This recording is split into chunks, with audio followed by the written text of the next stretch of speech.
வணக்கம். எனதருமை அன்பு சொந்தங்களே, நண்பர்களே, உங்கள் அனைவருக்கும் எனது அன்பான இனிய மாலை வணக்கம். 2, 3 நாளா நம்முடைய யூடியூப் சேனல்ல நெறைய செய்திகள் போடணும்னு நெனச்சோம். ஆனா, என்னுடைய பணிச்சுமை காரணமா எதையுமே பண்ண முடியல. இருந்தாலும் இன்னைக்கு உங்களுக்கு ஒரு நல்ல ஒரு சூப்பரான ஒரு செய்தியோட நான் இன்னைக்கு உட்கார்ந்திருக்கிறேன். இன்னைக்கு நம்ம ஆன்மீக ரீதியான செய்திக்குள்ளயே போவோம். இன்னைக்கு நம்ம யார பத்தி பார்க்க போறோம் அப்படின்னு சொல்லி பார்த்தீங்கன்னா, எனது ஆத்ம குரு. நான் ஏன் அவர ஆத்ம குருவா தேர்ந்தெடுத்தேன் அப்படின்றதுக்கு ஒரு காரணம் இருக்கு. அந்த காரணத்த தான் நான் இன்னைக்கு உங்க அனைவரோடையும் பகிர்ந்துக்கிற போறேன். என்னுடைய ஆத்ம குரு யாரு அப்படின்னு சொல்லி பார்த்தீங்கன்னா, அ நம்மளுடைய பைபிள்ல இருந்து எடுத்துக்கிட்டோம் அப்படின்னு சொல்லி பார்த்தா, the king of great Solomon அப்படின்னு சொல்லுவாங்க. ஆனா, நான் உங்களுக்கு சொல்லப் போற தகவல் குரான்ல இருந்து சொல்லப் போறேன். குரான்ல அவர எப்படி சொல்லுவோம் அப்படின்னு சொல்லி பார்த்தீங்கன்னா, சுலைமான் நபி அலைஹிஸ்ஸலாம் அப்படின்றது தான் அவருடைய பேர். இந்த சுலைமான் நபி அலைஹிஸ்ஸலாம் அப்படின்றவர் யாரு அப்படின்னு பார்த்தோம்னா, கிங் ஆஃப் கிரேட் சாலமன். இவருடைய தந்தை தான் தாவீது ராஜா.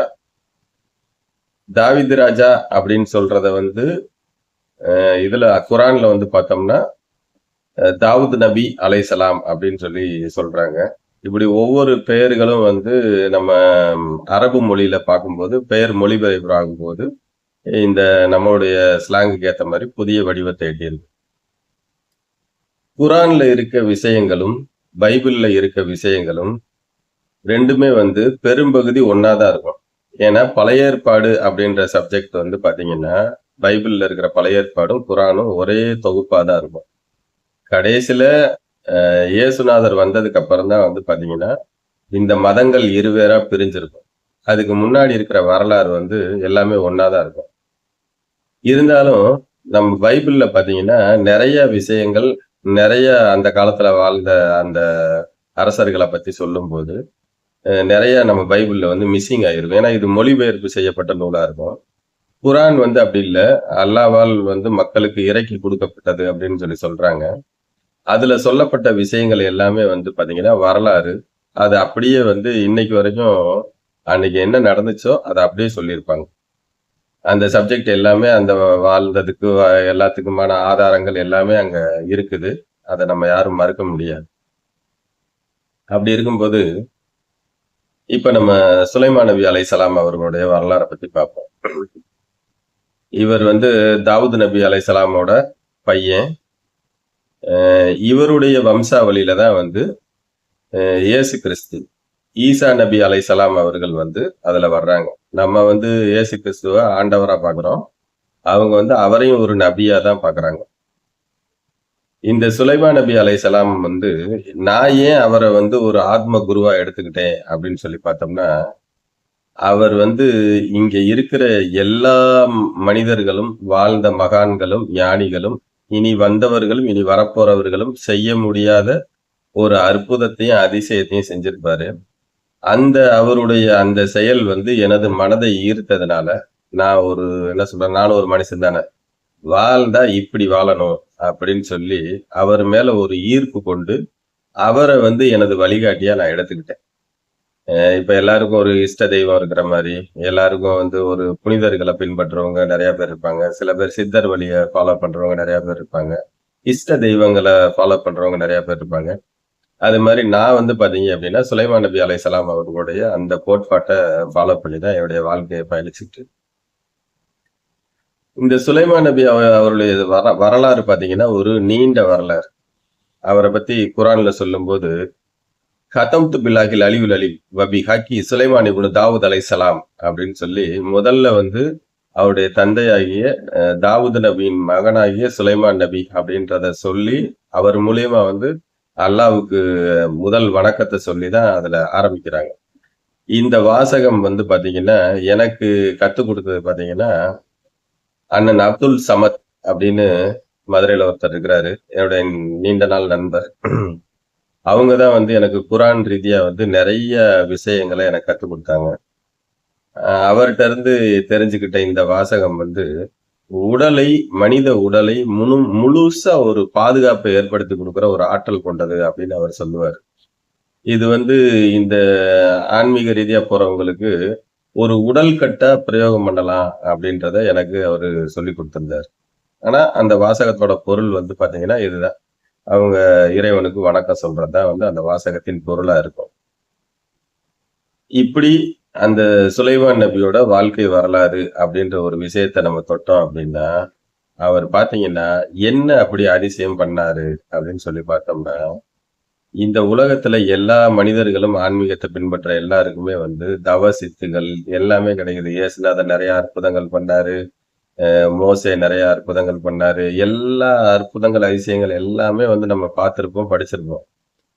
ஆனா, இவர் வந்து பார்த்தீங்க அப்படின்னா, தனக்கு கிடைத்த அனைத்து வரங்களையும், அனைத்து தவ சித்துகளையும், அனைத்தையும் வந்து மக்களுக்காக பயன்படுத்தினார். இவர்ட்ட ரொம்ப புடிச்ச விஷயமே எனக்கு புடிச்ச விஷயமே அதான். இங்க இருக்க மக்கள் எல்லாரும் ஞானம் பெற்றுக்கொள்ள முடியுமா? அப்படின்னா, ஞானம் என்பது அவ்வளவு ஈஸியா கிடைக்கிற விஷயம் இல்ல. எல்லாரும் எப்படிதான் வந்து இறைவன வழிபாடு செஞ்சாலும், இறைவன்ட்ட போய் வேண்டிக்கிட்டு இருந்தாலும், அவங்க அவங்களுடைய தேவைகள பூர்த்தி பண்றதுக்காக தியானம் பண்ணாலும், தவம் இருந்தாலும், இந்த வழிபாடு, தவம், தியானம் அனைத்து விஷயங்களாலயும் ஞானம் என்ற ஒரு விஷயத்த மனிதன் எட்டி பிடிக்க முடியுமா? அப்படின்னா, முடியும்.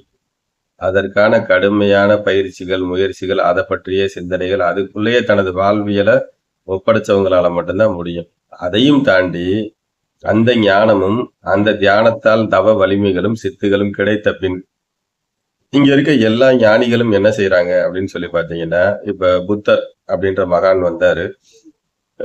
அவருக்கு வந்து சின்ன வயசுலயே வந்து ஒரு ஞானத்தின் மேல ஒரு பற்று கொண்டு அத தேட ஆரம்பிச்சாரு. அவருக்கும் ஞானம் கிடைச்சுச்சு. கிடைச்ச பின்னாடி என்ன பண்ணாரு அப்படின்னா, அவரு ஒரு அரச குடும்பத்துல பிறந்தாலும், அந்த அரச பதவிய அப்படியே விட்டுட்டு வெளியில போயி, மக்களுக்கு வந்து நெறைய ஞான உபதேசங்கள வழங்குனாரு. அவரு சில கோட்பாடுகள வகுத்து குடுத்து, இத ஃபாலோ பண்ணா ஞானம் அடையலாம் அப்படின்றத சொன்னாரு. இன்னைக்கு புத்தர் வாழ்ந்து வந்து ஒரு 2500 ஆண்டுகள் ஆயிருச்சு. இன்னைக்கு எல்லா மக்களும் வந்து அத பின்பற்றி எல்லாரும் ஞானம் அடைஞ்சாங்களா? அப்படின்னா இல்ல. நம்ம நாட்டுல எடுத்துக்கிட்டோம் அப்படின்னா, திருவள்ளுவர் திருக்குறள எழுதினாரு. அதுல எல்லா இன்றைய மனித சமுதாயம் வாழும்போது பின்பற்ற வேண்டிய ஏகப்பட்ட அறநெறிகள் சம்பந்தப்பட்ட விஷயங்கள் எல்லாத்தையும் சொல்லியிருக்கிறார். அதை பின்பற்றி இன்றைய மனிதர்களால் ஞானம் அடைய முடியுதா? அப்படின்னா இல்ல. ஏன்னா, இங்க இருக்கிற மனிதர் உலகம் என்பது ஒரு சராசரிக்கு உட்பட்டது. இந்த மனிதர்களின் தேவை என்ன அப்படின்னு பார்த்தீங்கன்னா, உணவு, உடை, இருப்பிடம். இன்றைய காலத்துல ஆடம்பரம் ஒரு முக்கிய தேவையா இருக்குது. இன்னைக்கு எல்லாருக்கும் பணம் தேவை. இந்த பணத்தை நோக்கிய பயணம் தான் மனிதனுக்கு அடிப்படையா இருக்குது. அப்படி இருக்கும்போது சுலைமான் நபி மட்டும் அவர் என்ன பண்ணாரு? அவருக்கு கிடைச்ச தவ சித்துக்கள் எல்லாம் என்ன பண்ணாரு? அப்படின்னு சொல்லி பார்த்தோம்னா, அவர் எப்படிப்பட்ட மனிதர் அப்படின்னு பார்த்தீங்கன்னா, அந்த காலத்துல வந்து அவருக்கு வந்து பார்த்தீங்கன்னா, இயற்கை வந்து வசப்பட்டுச்சு. காற்றோடு பேசக்கூடிய தன்மை இருந்துச்சு. பறவைகளோடு பேசும் மொழியை அறிந்தவரா இருந்தார். பறவைகள் மட்டும் தானா அப்படின்னு பார்த்தீங்கன்னா, ஜின் அப்படின்னு சொல்லுவாங்க. ஜின்கள் அப்படின்னா, இந்த உலகத்துல கண்ணுக்கு தெரியாத நுட்பமான மிகப்பெரிய சக்திகள். அத எல்லாத்தையுமே வந்து ஜின்னு அப்படின்னு சொல்றாங்க. அப்படிப்பட்ட அந்த ஜின்கள வந்து தனது கட்டுப்பாட்டில் வைத்திருக்கக்கூடிய ஆற்றல் கொண்ட மனிதரா இருந்தார். இன்னைக்கு வந்து மாந்திரீகம் கத்துக்கிறவங்களுக்கு தெரியும். ஒரு ஜின்ன வசப்படுத்துறது வந்து அவ்வளோ சாதாரணப்பட்ட விஷயம் இல்ல. நெறைய பேர் ஜின்ன வசப்படுத்துறதுக்கு முயற்சி பண்ணி அடிபட்டு ஏகப்பட்ட வாங்கப்பட்டு போனவங்கலாம் நெறைய இருக்கிறாங்க இந்த சமூகத்துல. அப்படி இருக்கும்போது அவர் வந்து பாத்தீங்கன்னா, ஜின்னுகளால் கொண்ட ஒரு படைய கட்டமைச்சு வச்சிருந்தாரு அப்படின்னு சொல்றாங்க. அந்த ஜின்னுகள வைத்து அன்று வாழ்ந்த மக்களுக்கு மிகப்பெரிய அந்த என்ன சொல்றதுன்னா, அந்த நாடு நகரங்கள்ல இருக்க அனைத்து தேவைகளையும் பூர்த்தி பண்ணி குடுத்திருக்கிறார். இந்த அமானுஷ்யங்கள் எல்லாமே வந்து பாத்தீங்கன்னா, மனிதனுக்கு தேவைப்படுற மாரி அவர் பயன்படுத்தி இருக்கிறார். பறவைகளை ஒரு படையாவே வச்சிருந்திருக்கிறாரு. கால்நடையில் விலங்குகள் அதுகள ஒரு படையா உருவாக்கி இருக்கிறாரு. இன்னைக்கு வந்து பாத்தீங்கன்னா, பயிற்சி குடுத்து ஒரு நாய வந்து உருவாக்கி, நாய்க்கு ட்ரெய்னிங் குடுக்குற விஷயம்லாம் பண்றோம்ல. அந்த காலத்துல அவரு யானைப்படை, குதிரைப்படைன்னு எல்லா ஒட்டகப்படை எல்லாத்தையும் தனித்துவமா வந்து வச்சிருந்திருக்கிறாரு. அவருக்கு இந்த காற்று வந்து கட்டளையிடும்போது, அவரை எங்க போய் இறங்கணும்னு நெனைக்கிறாரோ, அந்த இடத்துல இந்த காற்று தூக்கிட்டு போய் அவர இறக்கி விடுமாம். அப்படிப்பட்ட ஒரு மகா தவ வலிமை கொண்ட ஒரு மனிதனா இருந்திருக்கிறாரு. அவரு இறைவன் மேல ஒரு பக்தி கொண்டவராவும் இருந்திருக்கிறாரு. அப்படிப்பட்ட அந்த மனிதருக்கு வந்து அல்லாஹ் வந்து என்ன செஞ்சிருக்கிறாரு அப்படின்னு பார்த்தீங்கன்னா, ஒரு வரம் குடுக்குறார். இந்த உலகத்துல உன்னை போல் ஆட்சி செய்யும் ஒருவன் இனி யாரும் வரமாட்டார்கள் அப்படின்னு சொல்லி அல்லாஹ் வந்து அவருக்கு வரமா குடுக்குறாரு அந்த சக்திகளை எல்லாத்தையுமே வந்து. ஏன்னா அவர் அப்படி கேட்கிறாரு. அவருடைய வேண்டுதல வந்து அப்படி கேட்கிறாரு இறைவன்ட்ட. நான் வந்து ஒரு சிறந்த ஆட்சிய குடுக்கணும். என்னைய மாரி யாரும் ஆட்சி செய்றவங்களே இந்த பூமியில இருக்கக்கூடாது அப்படின்னு அத அவருக்கு வரமா குடுக்குறாரு. அப்படிதான் வந்து அவருக்கு அனைத்து விஷயங்களும் குடுக்கப்படுது. அவருடைய நுட்பமான விஷயத்த பத்தி பார்க்கணும் அப்படின்னா, அவருடைய தந்தை வந்து தாவூத் நபி அலைஹிஸ்ஸலாம் அவருடைய ஆட்சி காலம் நடந்துட்டு இருக்கும்போது, ஒரு வழக்கு ஒண்ணு அரண்மனைக்கு வருது. அதுல ஒரு விவசாயி ஒருத்தன் என்ன பண்றான் அப்படின்னா, தனது தோட்டத்துல இருக்க பயிர்கள வந்து ஒரு ஆடு மேய்க்கிற ஒருத்தன் தனது ஆடுகள கொண்டு வந்து அந்த விவசாய நிலத்துல விட்டு, ஆடுகள பூரா மேய்ஞ்சு அந்த விவசாய நிலத்த பாழ் பண்ணிரும். அப்ப அவன் வந்து அரசர்ட்ட முறையிடுவான். இந்த மாரி என்னுடைய விவசாய நிலத்துல இருக்க கதிர்கள் பூரா அழிஞ்சு போச்சு. இதுக்கு எனக்கு வழி சொல்லுங்க அப்படின்னு சொல்லும்போது, அவர் என்ன பண்ணுவாருன்னா, அந்த ஆடு மேய்ச்சவன கூப்பிட்டு, "எப்பா ஒரு 10 ஆட அவனுக்கு குடுத்துருப்பா" அப்படின்னு சொல்லுவாரு. இத வந்து அவனால ஏத்துக்கவே முடியாது. இது என்ன தீர்ப்பு இது? அவன்ட்ட இருந்து 10 ஆடு வாங்கிட்டா எனது போனதெல்லாம் சரியாயிருமா? அப்படின்னு சொல்லி அழுதுகிட்டே அந்த இடத்த விட்டு வெளியில வருவான். அப்ப சுலைமான் நபி அலைஹிஸ்ஸலாம் அவர்கள் வந்து அந்த நபர பார்த்து, "என்ன நடந்துச்சு?" அப்படின்னு சொல்லி கேட்பார். அப்ப அவர் வந்து உள்ள நடந்த விஷயத்த சொல்லுவாரு. சொன்ன உடனே, "நீ வா உனக்கு நான் என்னோட தந்தைட்ட பேசுறேன்" அப்படின்னு சொல்லி கூட்டிட்டு வந்து, தாவூத் நபி அலைஹிஸ்ஸலாம்ட்ட வந்து பேசுவாரு. "தந்தையே இந்த மாரி நீங்க சொன்ன தீர்ப்பு வந்து தவறா இருக்கு. இப்படி ஒரு தீர்ப்ப குடுத்தீங்க அப்படின்னா, எல்லாருக்கும் வந்து இது ஒரு இதா போயிரும். அதனால இந்த தீர்ப்ப குடுக்காதீங்க" அப்படின்னோனே, அப்ப தாவூத் நபி அலைஹிஸ்ஸலாம் அவர்கள் என்ன செய்றாரு அப்படின்னு பார்த்தீங்கன்னா, "எனக்கு தெரிஞ்சத நான் சொல்ட்டேன். இதுக்கு மாற்று வழி என்ன இருக்கு? நீ சொல்லு" அப்படின்னு சொல்லும்போது, அவர் அங்க ஒரு தீர்ப்பு சொல்லுவார். அவர் என்ன மாரி தீர்ப்பு சொல்றாரு அப்படின்னு பார்த்தீங்கன்னா, எவன் ஒருவன் வந்து அவனுடைய தோட்டத்துல வந்து ஆடுகள மேய்க்க விட்டு அந்த பயிர நாசம் பண்ணானோ, அதே மாரி அந்த பயிர வளர்த்து குடுத்துட்டு, அதுக்கப்புறம் இந்த ஆடுகள பூரா அவன்ட்ட இருந்து வாங்கிக்க. அதுவரைக்கும் இந்த ஆடுகள் அவன்ட்ட இருக்கட்டும் அப்படின்னு சொல்லுவாரு. இத கேட்டவுடனே எல்லாரும் ஒரு பிரமிச்சு போயிருவாங்க. இப்படி ஒரு நீதியா? இது சரியான நீதி அப்படின்னு சொல்லி எல்லாரும் அத இது பண்ணுவாங்க. அப்ப அந்த 2 நபர்களுக்குமே வந்து அந்த நீதி வந்து சரியாக வழங்கப்பட்டுச்சு அப்படின்னும்போது, அல்லாவும் இத பார்த்து, இந்த நீதி வழங்கும் தன்மை அவர்ட்ட சரியா இருக்கிறத பார்த்து அவர ஆசீர்வதிச்சதா சொல்றாங்க. இது வந்து அவருடைய இளம் வயதுல நடந்த ஒரு விஷயம். அதுக்கப்புறம் சுலைமான் நபியோட ஆட்சி காலம் வந்துருது. அவரு அரியணையில இருந்து ஆட்சி நடத்திக்கிட்டு இருக்கிறாரு. அப்ப பார்த்தீங்க அப்படின்னா, அவர்கிட்ட வந்து ஒரு பறவை ஒண்ண வளர்க்குறாரு. அந்த பறவையோட பேரு வந்து பார்த்தீங்கன்னா, ஹூத் ஹூத் பறவை அப்படின்னு சொல்லி அதுல சொல்லப்படுது. இந்த ஹூத் ஹூத் பறவை அப்படின்றது என்ன அப்படின்னு சொல்லி பார்த்தீங்கன்னா, ஒரு மரங்கொத்தி போன்ற ஒரு பறவை. இந்த மரங்கொத்தி போன்ற பறவை வந்து பார்த்தீங்கன்னா, அந்த பூமியில அந்த என்ன சொல்றதுன்னா, அந்த பாலைவன பூமியில எங்க தண்ணி இருக்கு அப்படின்றத கண்டுபிடிக்கிற ஆற்றல் வந்து அந்த பறவைட்ட இருக்குமாம். அந்த நாட்டுல வாழ்ந்தவங்க எல்லாருமே வந்து இந்த மாரி பறவைகள வந்து பழக்கப்படுத்தி தனது கட்டுப்பாட்டுல வச்சிருப்பாங்க. அதுக மூலியமா வந்து இப்ப நம்ம நாட்டுல எப்படி புறாவ வச்சு தூது அனுப்புனாங்களோ, அது மாரி அந்த பறவைய வச்சு தூது அனுப்புற வேலையெல்லாம் பண்ணுவாங்க. அப்படி அந்த தூது போறதுக்கு, இந்த நீர கண்டுபிடிக்கிறதுக்கு இதுக்கெல்லாம் அந்த பறவை பயன்பட்டுருக்கு. அதே நேரத்துல சுலைமான் நபி அவர்களுடைய படையிலயும் அந்த பறவை இருந்திருக்கு. இப்ப திடீர்னு இந்த பறவை என்ன செய்யுது அப்படின்னு சொல்லி பார்த்தீங்கன்னா, அந்த இடத்துல இருந்து மிஸ்ஸிங் ஆயிருது. அப்ப சுலைமான் நபி அலைஹிஸ்ஸலாம் வந்து அந்த இத வந்து கவனிக்கிறாரு. இங்க அந்த ஹூத் ஹூத் பறவைய மட்டும் காணோமே அப்படின்னு சொல்லி கேட்கிறாரு. அப்ப அவருக்கு ஒரு கோவம் வருது. நம்மகிட்ட இத சொல்லாம எங்க போச்சு அப்படின்னு சொல்லிட்டு. நீ இந்த டயத்துக்குள்ள வரல அப்படின்னா சரி, உன்னைய வந்து அறுத்துருவேன் அப்படின்னு சொல்லி அது மேல ஒரு கோவப்படுறாரு. கொஞ்ச நேரத்துல பார்த்தா அந்த பறவை அங்க திரும்பி வந்துருது. வரும்போது அவர்ட்ட என்ன சொல்லுது அப்படின்னா, "நபி அவர்களே, நான் அந்த மாரி பறந்து போகும்போது, வழி தவறி வேற ஒரு திசையில போயிட்டேன். அப்படி போனதுனால நான் வந்து வர லேட் ஆயிருச்சு அப்படின்னு சொல்லுது. ஆனா வழி தவறி போனாலும் உங்களுக்கு ஒரு செய்திய கொண்டு வந்திருக்கேன் அப்படின்னு சொல்லுது. சரி, நீ என்ன செய்தி கொண்டு வந்தேன்னு பார்ப்போம் சொல்லு. நீ தப்புனா உனக்கு சரியான தண்டனை கிடைக்கும் அப்படின்னு சொல்றாரு. அப்ப அந்த பறவை என்ன செய்யுது அப்படின்னு பார்த்தீங்கன்னா, அ சுலைமான் நபி அலைஹிஸ்ஸலாம் ஆண்ட பகுதி எது அப்படின்னு பார்த்தோம்னா, ஈஜிப்ட். இன்னைக்கு இருக்க எகிப்து நாடு அப்படின்னு சொல்றோம்ல, பிரமிடுகள் நிறைந்த நாடு. அந்த ஈஜிப்ட் பகுதியில தான் அவங்களுடைய வாழ்க்கை முறைகள் இருந்திருக்குது. அங்க இருந்து பார்த்தீங்கன்னா, ஏமன் நாடுன்னு ஒரு நாடு பக்கத்துல இருக்கு. ஏமன் பத்தி நம்ம கேள்விப்பட்டிருக்கோம். அந்த நாட்டு ராணி அங்க போய் அவங்கள பாக்குது. அந்த ஏமன் நாட்டு ராணிய போய் பார்க்கும்போது பார்த்தீங்கன்னா, அவங்க எல்லாருமே வந்து வழிபாட்டு முறைகள்ல வந்து சூரியன வழிபாடு செய்த பழக்கம் அவங்கள்ட்ட இருந்திருக்கு. இத பார்த்த இந்த பறவை என்ன பண்ணுது அப்படின்னா, இத வந்து சுலைமான் நபி அலைஹிஸ்ஸலாம்ட்ட வந்து சொல்லுது. நபி அவர்களே, இவங்க எல்லாருமே வந்து அ சூரியன வழிபாடு பண்றாங்க. இது தவறானது. இத நீங்க என்னன்னு கேட்கணும் அப்படின்னு சொல்லுது. அப்ப நபி என்ன செய்றாரு அப்படின்னா, அதுகிட்ட ஒரு ஒரு கடிதத்த குடுத்து விடுறாரு. இந்த மாரி எல்லாரும் வந்து அ படைத்தவர்களை வந்து வணங்க வேணுமே தவிர, படைப்புகளை வணங்கக்கூடாது. இது தவறு. இப்படி நீங்க செஞ்சீங்க அப்படின்னா, சுலைமானோட படைகள் வந்து உங்க நாட்ட தாக்கும் அப்படின்ற ஒரு அறிவிப்ப குடுக்குறாரு.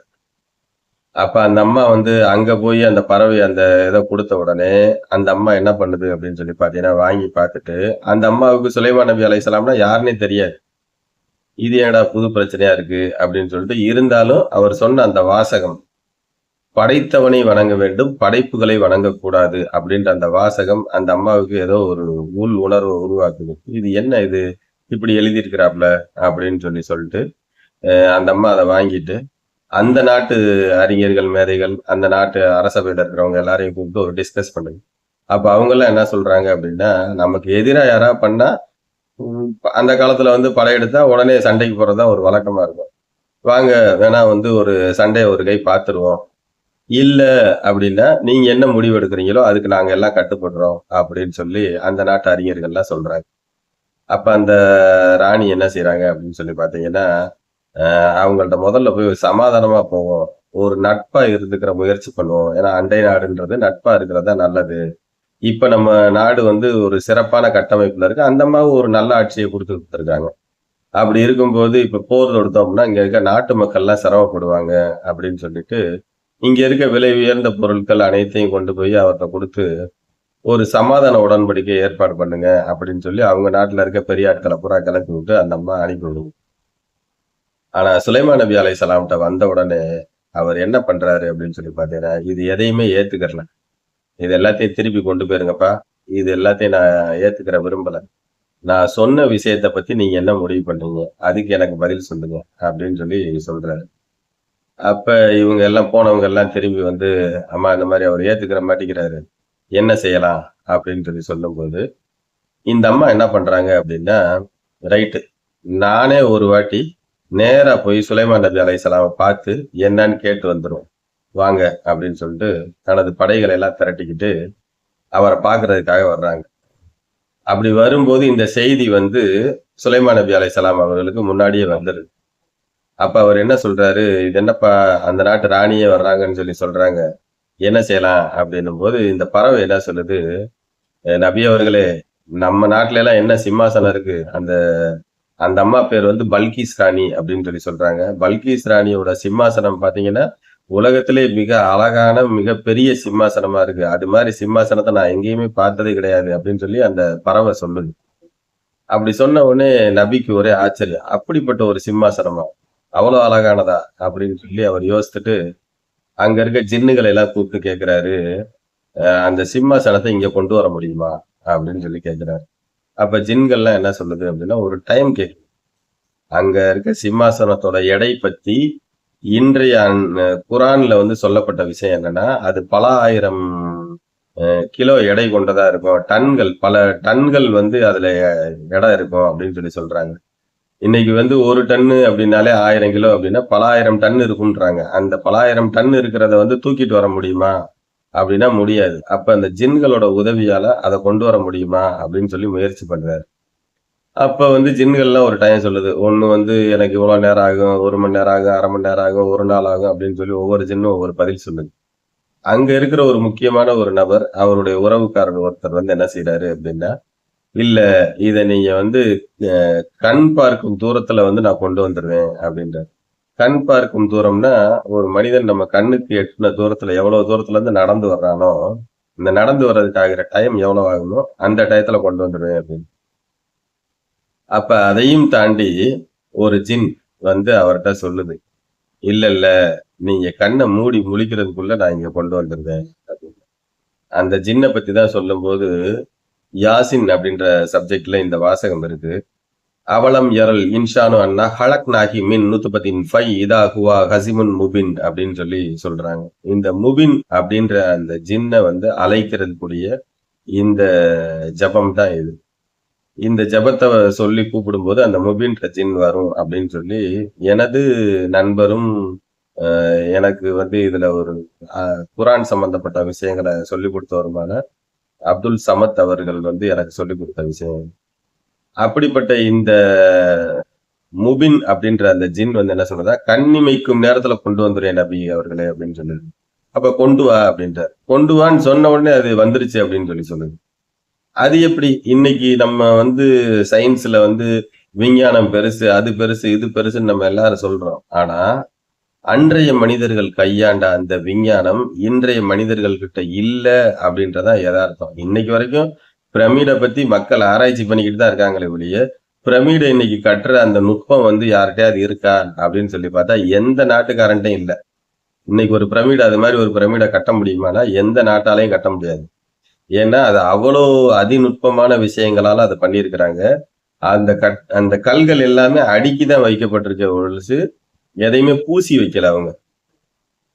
அந்த பிரமிட்ல இருக்க கல்லோட எடை பார்த்தீங்கன்னா, மிக குறைந்த எடை கொண்ட ஒரு கல் அப்படின்னு சொல்லி பார்த்தோம்னா, அதுல இருக்க மிக குறைந்த எடை கொண்ட கல்லே 2 டன் இருக்குமாம். 2 டன்னுனா கிட்டத்தட்ட 2000 கிலோ.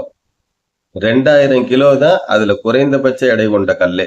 அப்ப அதிகபட்சமா 30,000 டன் வரைக்கும் எடை கொண்ட கற்கள் வந்து அங்க இருக்குது. அந்த பாலைவன பூமியில மலைகளே இல்லாத அந்த பகுதிக்கு இவ்வளோ எடை கொண்ட கற்கள கொண்டு வந்து, இவ்வளோ பெரிய அந்த என்ன சொல்றதுன்னா, பிரமிடுகள கட்டியிருக்காங்க அப்படின்னா, இது மனித சக்திகளால் நடந்திருக்க வாய்ப்பில்ல அப்படின்றது ஒரு கூற்று. அப்படி வலிமை கொண்ட மனிதர்கள் கல்லெல்லாம் டன் கணக்குல தூக்கிட்டு போற வலிமை கொண்ட மனிதர்கள்லாம் இருந்திருப்பாங்களா அப்படின்னா தெரியல. ஆனா, இது நம்பி தான் ஆகணும் நம்ம. ஏன்னா, அந்த காலத்துல வந்து இந்த ஜின்களோட உதவியில நெறைய விஷயங்கள செஞ்சிருக்கிறாங்க. அப்படி அவர் அந்த சிம்மாசனத்த கண்ணிமைக்கும் நேரத்துல கொண்டு வர்றாரு. அதுக்குள்ள பல்கிஸ் ராணி என்ன பண்றாங்க அப்படின்னா, இவர் இடத்துக்கிட்ட வர்றாங்க. அந்த சிம்மாசனம் இவருடைய அவைக்குள்ள வைக்க முடியிற அளவுக்கு இருக்குதா அப்படின்னா, இல்ல அது ரொம்ப பிரம்மாண்டமான சிம்மாசனமா இருக்கு. அந்த சிம்மாசனத்திலே ஏகப்பட்ட அறைகள்லாம் இருந்துச்சாம். அப்படி ஒரு சிம்மாசனம் வந்து அவங்க வச்சிருந்தாங்க அப்படின்னு சொல்லி சொல்றாங்க. அப்படிப்பட்ட அந்த சிம்மாசனத்தை இவர் என்ன பண்றாருன்னா, அந்த ஜின்னுகள வச்சே டக்குன்னு அதுக்கு பக்கத்துல ஒரு மாளிகைய உருவாக்குறாரு.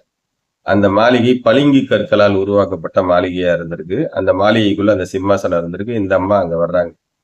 அப்படி அங்க வரும்போது, அவர் என்ன பண்றாரு அப்படின்னா, அந்த அம்மா வந்து அந்த பளிங்கு தரையில வரும்போது, அது நடக்கும்போது கீழ வந்து தண்ணிக்குள்ள வந்து மீன்கள்லாம் ஓடுற மாரி தெரிஞ்சிருக்கு.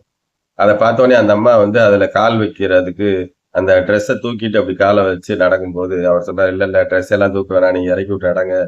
அது வந்து நார்மல் வந்து தரை தான் அது" அப்படின்னு சொல்லி சொல்றாரு.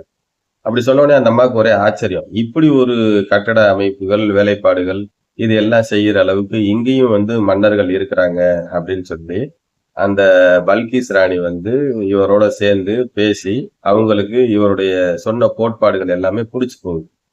புடிச்சு போயி அவரையே கல்யாணம் முடிச்சு வாழ்ந்ததா சரித்திரம் சொல்லுது. இந்த பல்கிஸ் ராணி யாரு அப்படின்னு சொல்லி பார்த்தோம்னா, இவங்க அந்த காலத்துல ஒரு ஆணுக்கும், ஒரு பெண்ணாய் இருந்த ஒரு ஜின்னுக்கும் பிறந்த ஒரு பெண் அப்படின்னு சொல்லி சொல்றாங்க. அப்ப அந்த காலத்தோட சயின்ஸ் எப்படி இருந்திருக்கு அப்படின்னு சொல்லி பார்த்தீங்கன்னா, ஒரு ஆண், பெண் இருந்து தான் குழந்தை பெத்துக்கிறணும் அப்படின்னு இல்ல. சில இந்த சக்திகளோடு இணைந்து மனிதர்கள் குழந்தை பெத்துக்கிடக்கூடிய அந்த ஆற்றல் அந்த காலத்து மனிதர்கள்ட்ட இருந்திருக்கு.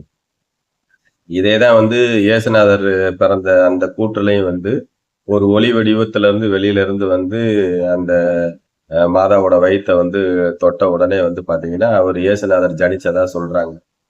இதேதான் வந்து நம்ம மகாபாரத கதையிலையும் குந்தி தேவிக்கு வந்து 5 பிள்ளைகளும் சூரியன், காத்து அப்படின்னு சொல்லி பஞ்சபூதங்கள்ட்ட இருந்து அந்த அம்மா குழந்தைய பெத்துக்கிருச்சு அப்படின்னு சொல்லி சொல்றாங்க.